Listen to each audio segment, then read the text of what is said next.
Selamat pagi, perkenalkan nama saya Stefanus Manuel dengan NIM 21107383. Baiklah, di sini saya akan menjawab soal luas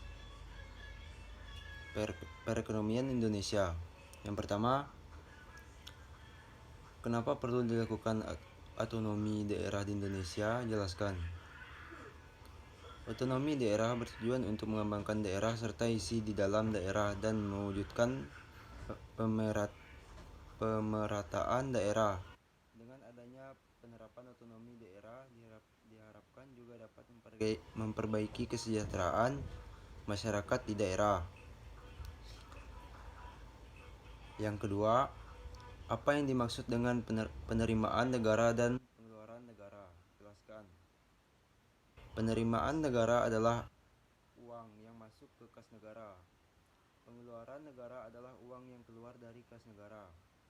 Yang ketiga, bagaimana indeks pembangunan manusia (IPM) yang baik menurut Anda?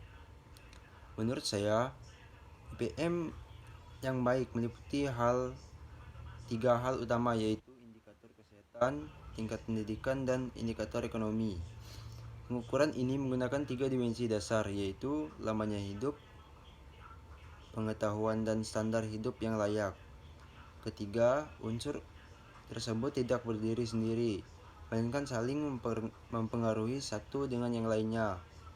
Selain juga dipengaruhi oleh indeks pembangunan manusia (IPM), merupakan pengukuran perbandingan dari harapan hidup, pendidikan, dan standar hidup untuk semua negara.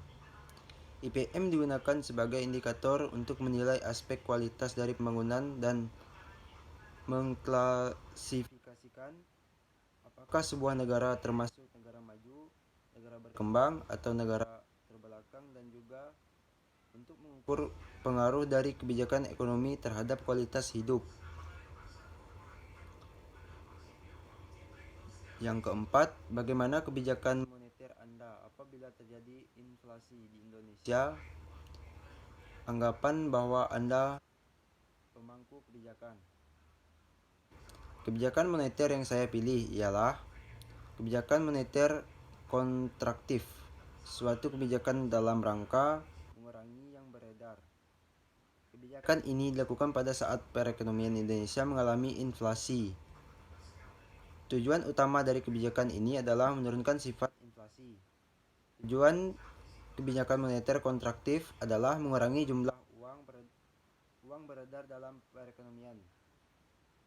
Tujuan tersebut dapat dicapai dengan meningkatkan suku bunga, menjual obligasi pemerintah, dan menaikkan persyaratan cadangan untuk bank.